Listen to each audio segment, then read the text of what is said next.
Bismillahirrahmanirrahim. Assalamualaikum warahmatullahi wabarakatuh. Baik anak-anakku sekalian, kita kembali lagi bertemu. Semoga sudah berdoa dulu ya. Sebelum nonton tuh sebaiknya memang berdoa dulu, karena itulah pembelajaran kita kan di situ ya. Jadi sebelum nonton ini, sebelum buka YouTube-nya, ya seharusnya berdoa dulu. Kalau yang belum berdoa silahkan berdoa dulu ya. Ya baik, kita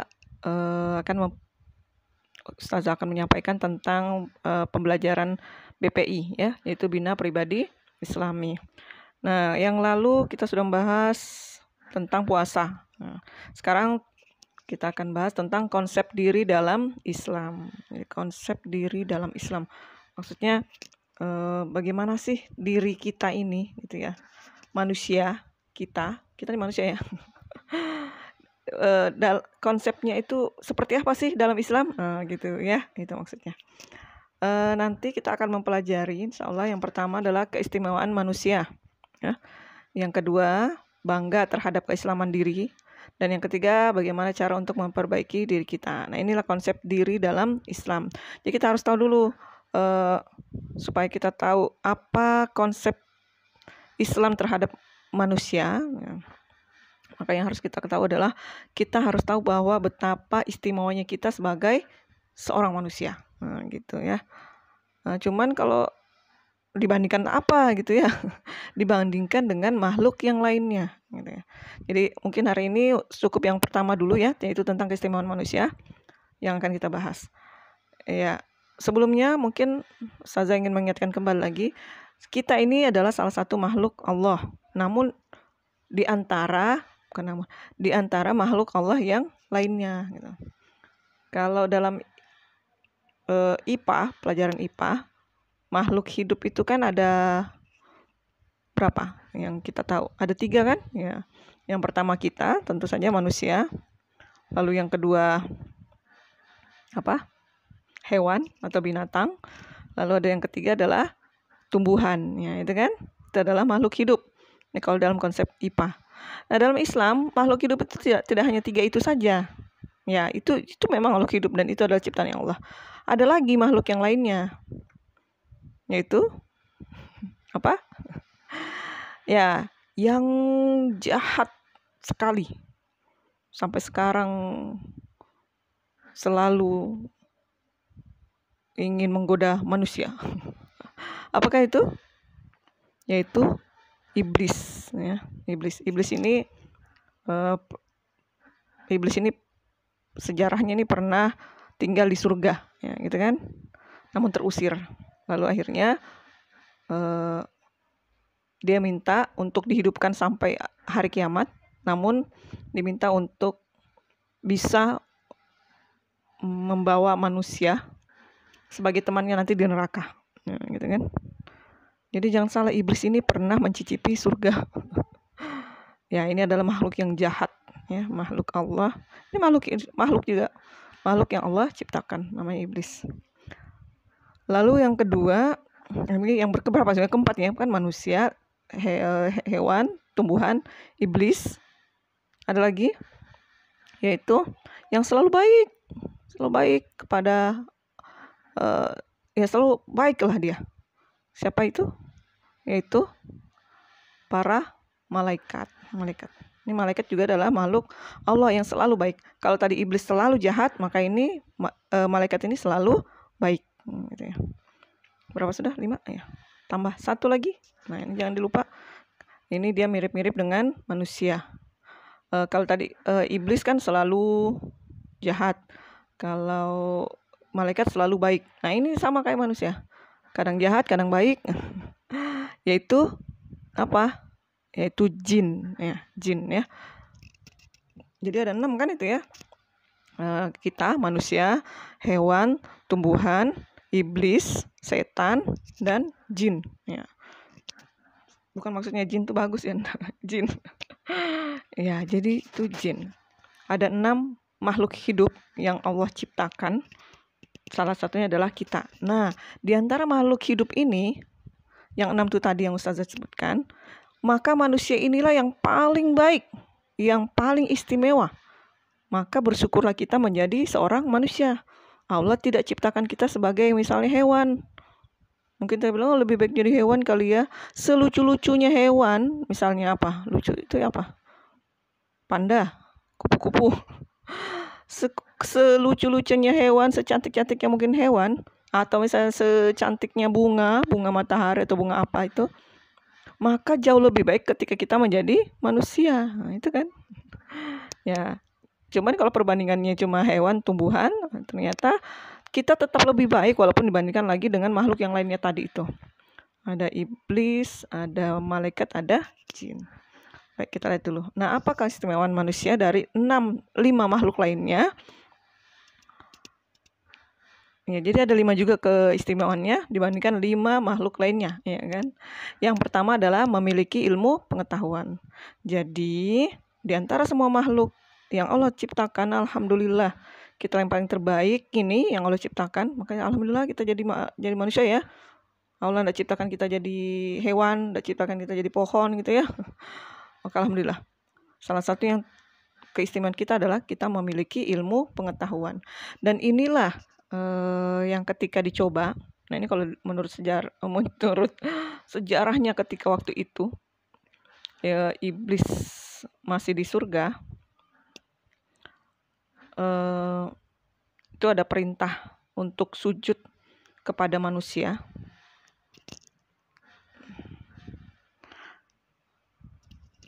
Ya, kepada manusia karena pengetahuannya yang lebih, gitu ya, pengetahuannya yang lebih. Namun semua makhluk yang ada di surga ketika itu disuruh sujud, semuanya sujud, termasuk malaikat semuanya sujud kecuali iblis. Nah, iblis nggak mau sujud, gitu. Karena dia merasa dia terbuat dari api, sementara manusia terbuat dari tanah, dan dia merasa api itu lebih baik daripada tanah. Akhirnya dia tidak mau sujud, sombong.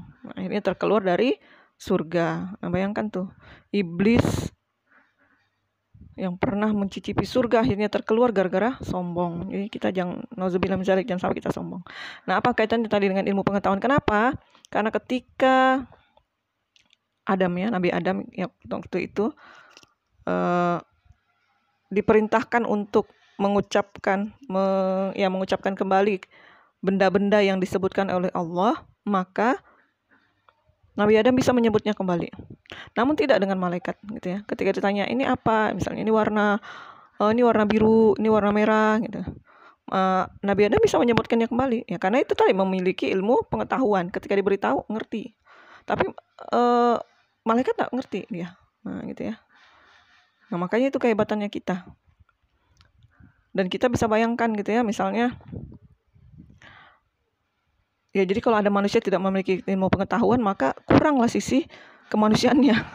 Karena sebenarnya manusia itu memiliki ilmu pengetahuan. Kalau dikasih tahu, ngerti. Gitu ya. Kalau dikasih tahu, ngerti. Nah, makanya kan kadang ada ya. Kalau misalnya hewan dikasih tahu nggak ngerti gitu ya. Ayo jangan buang dosa lah, lebih yang buang sampah gitu ya. Janganlah buang kotoran di situ misalnya. Kasih tahu aja hewannya. Bikin misalnya pelang. Ngerti enggak hewannya? Nggak ngerti. Biar kita kasih, atau misalnya kita yang bersuara berkoar-koar ngomong jangan buang kotoran di situ misalnya. Ya dia enggak ngerti. Dia hanya ngerti nanti kalau sudah kita pegang tongkat, pegang kayu, baru ngusir-ngusir. Nah, itu bahasa begitu aja baru yang ngerti. Nah, kalau manusia enggak perlu. Makanya kalau ada manusia dikasih begitu dulu baru ngerti, apa bedanya dia dengan hewan. Nah, gitu ya. Nauzubillah min dzalik. Jadi manusia itu mempunyai ilmu pengetahuan. Ketika diberitahu ngerti, gitu ya. Ya, jadi itu istimewa manusia. Itulah hebatnya manusia. Jadi kalau kita bilang, hebatnya komputer, hebatnya laptop, hebatnya internet sekarang, siapa yang ciptakan? Manusia. Berarti manusia lebih hebat, gitu ya, dari itu semua yang diciptakan oleh manusia. Namun kalau kita kembali lagi pada Allah, siapa yang ciptakan manusia? Ya Allah lebih hebat. Namun maksud Ustazah, ya kita ini jauh lebih istimewa daripada makhluk yang lainnya, gitu ya. Daripada tumbuhan, dia nggak ngerti, hewan nggak ngerti, iblis iyalah nggak ngerti, jin Nggak ngerti dia yang begitu-begituan. Nggak ngerti dia ini ada HP, nggak ngerti. Apalagi malaikat juga nggak ngerti gitu ya. Jadi yang ngerti, yang punya ilmu pengetahuan itu adalah manusia. Jadi itu hebatnya manusia. Yang kedua, keistimewaan yang kedua adalah menjadi khalifah. Nah, khalifah itu apa? Khalifah ini adalah pemimpin di dunia gitu ya. Jadi sempat protes nih malaikat gitu ya. Coba lihat di situ ya, itu ada di Quran surah Al-Baqarah. Quran surah Al-Baqarah ayat 30. Jadi kalau bisa nih sambil lihat ya, nanti Ustazah beritahukan juga. Sambil dilihat Al-Qur'annya lah, sambil dibaca. Tapi buka Al-Qur'annya yang ada artinya ya, yang ada terjemahannya. Jadi kalau kita sudah terbiasa buka-buka Al-Qur'an, oh ini gitu ya. Berarti ya kita sudah, ya itu memang kitab kita. Jangan sampai kita kayak kaku gitu ya. Buka surah Quran surah kedua ayat 30. Bingung yang mana nih? Terus buka surah Quran Al-Baqarah ayat 30. Aduh, di mana tuh Al-Baqarah gitu. Makanya harus hafal juga urutan surahnya gitu ya. Ustazah bacakan, a'udzubillahi minasyaitonirrajim. Bismillahirrahmanirrahim. Ini ayat 30 ya. Kalau di halamannya itu kan hampir mirip ya. Kalau pakai Al-Qur'an Syamil itu halaman 6 ya, masih di awal-awal. Wa idz qala rabbuka lil malaikati inni ja'ilun fil ardi khalifah qalu wa taj'alu fiha may yufsidu fiha wa yasfikud dima wa nahnu nusabbihu bihamdika wa nuqaddisu lak qala inni a'lamu ma la ta'lamun. Artinya, dan ingatlah ketika Tuhanmu berfirman kepada para malaikat, aku hendak menjadikan khalifah di bumi ini, kata Allah. Mereka berkata, apakah engkau hendak menjadikan orang yang merusak dan menumpahkan darah di sana? Sedangkan kami bertasbih memujimu dan menyucikan namamu. Dia berfirman, maksudnya Allah berfirman, sungguh aku mengetahui apa yang tidak kamu ketahui. Nah, itu dia. Jadi, di ayat ini, malaikat tuh protes gitu ya. Kenapa yang harus jadi pemimpin itu manusia, kata malaikat. Mereka itu akan merusak aja. Mereka itu nanti akan menumpahkan darah aja, saling bunuh-bunuh saja. Kenapa bukan kami? Kami kan selalu menyembahmu, kami selalu bertasbih, memujimu namamu gitu, kata Allah. Kata malaikat. Lalu kata Allah, kalian tidak tahu apa yang aku ketahui. Nah, gitu ya. Dan ternyata ya benar. Seandainya malaikat yang dijadikan pemimpin di muka bumi ini, tidak akan ada namanya HP, tidak ada tuh namanya rumah, tidak ada namanya makan makanan. Mereka kan tidak makan, mereka tidak ada punya keinginan seperti itu. Mereka tidak, ya malaikat itu tidak makan, tidak minum, tidak punya rasa seni gitu ya, tidak punya. Mereka cuma taat gitu. Aduh, hidup ini jadi apa, lurus-lurus saja begitu ya. Nah, beda kalau manusia gitu ya. Nggak akan ada namanya game, nggak akan ada namanya jilbab warna-warni, itu nggak ada. Jadi ya kenapa manusia yang dijadikan khalifah, jadikan pemimpin gitu ya, dibandingkan malaikat nih. Bayangkan nih, malaikat yang sering bertasbih saja tidak dijadikan pemimpin oleh Allah menjadi khalifah ya. Nah, yang ketiga, lanjut, malaikat sujud kepada manusia. Ya, ini masih kelanjutan lah ya ceritanya. Kalau yang tadi Ustazah ceritakan tentang ketika, jadi di surga itu Nabi Adam ini adalah makhluk baru sebenarnya, kalau dibilang anak baru gitu ya. Namun dia sudahlah anak baru gitu ya, orang baru, makhluk baru gitu ya, makhluk baru di surga. Semuanya malah disuruh sujud sama dia gitu ya. Disuruh sujud ke dia gitu ya, orang baru ini gitu ya. Makanya kan iblis itu jengkel sekali, dia tidak suka gitu. Ini ada makhluk baru, kita yang disuruh sujud, marah dia. Nah, namun ya malaikat sesuci-sucinya malaikat, sebaik-baiknya malaikat tetap harus sujud karena keistimewaan manusia itu kepada manusia. Bukan artinya dia menyembah, bukan ya. Tapi begitu menghargainya ciptaan Allah itu. Dan Allah juga yang suruh gitu kan. Jadi nanti ada pernyataan, tidak mau sujud karena ya nanti kan tidak boleh sujud hanya kepada Allah. Ya masalahnya merintahkan sujud ya Allah juga gitu ya.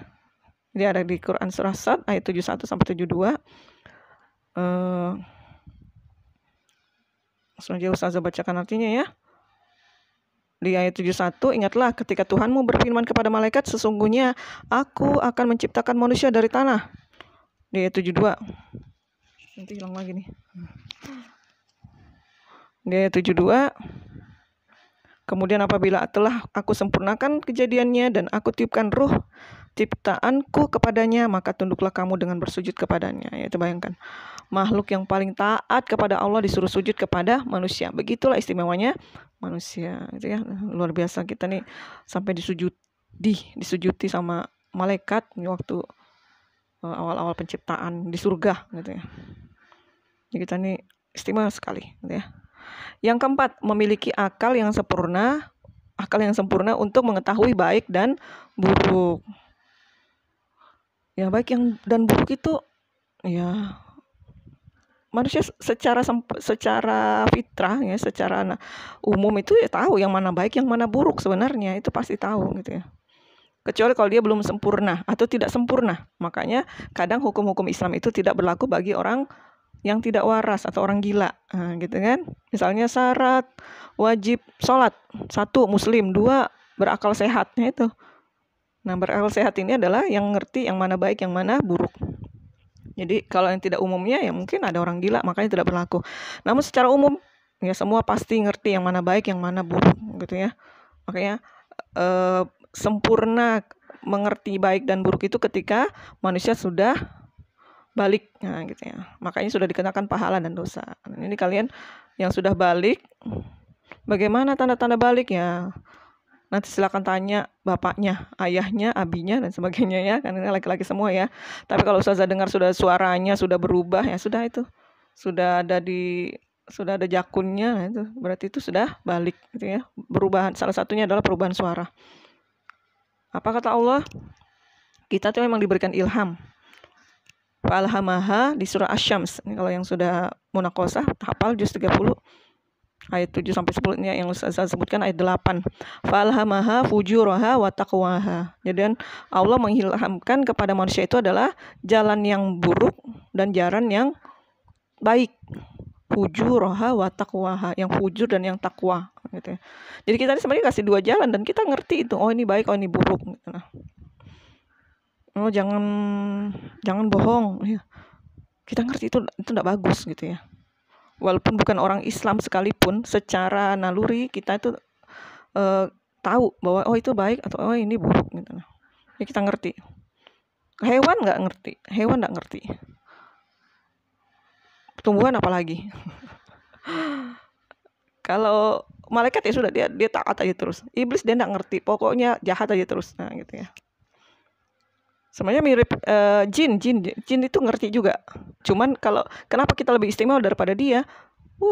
Penampilan kita lebih bagus dari mereka dan kita tampak gitu ya. Kita ya itu lagi sebenarnya kita. Kenapa kita lebih istimewa daripada jin juga? Jin itu kalau penampakannya yang menakutkan kalau aslinya. Nah, makanya kita jauh lebih baik gitu ya.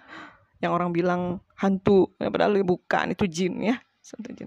Jadi itulah istimewanya kita ngerti yang mana baik, yang mana buruk. Itu bagusnya manusia. Maka kalau ada manusia tidak ngerti yang mana baik, yang mana buruk, dipertanyakanlah kemanusiaannya gitu ya. Jadi kita pakai itu semua keistimewaan kita. Dan yang terakhir adalah dibekali fitrah tauhid. Apa itu dibekali fitrah tauhid? Fitrah itu secara umumnya atau bahasanya dari sononya. Dari sononya itu kita sudah punya tauhid. Apa itu tauhid?